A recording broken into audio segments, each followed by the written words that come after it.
વાત ના મેલું તો તમારા બાપની માતા નહીં લ્યા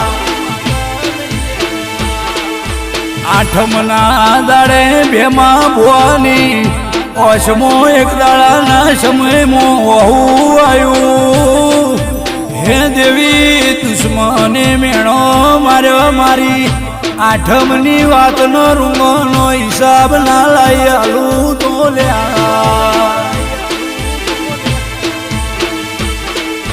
અરે રે વિશ્વાસ ટેકરી નો મીમો આલ્યું છે જગત મારા ઉપર વિશ્વાસ લઈને આવે એનો વિશ્વાસ ને ડગવા દઉં આખો લઈ લેવા માક્ષર સુદ આઠમના ગાદીએ બેહ જગતનું માનવી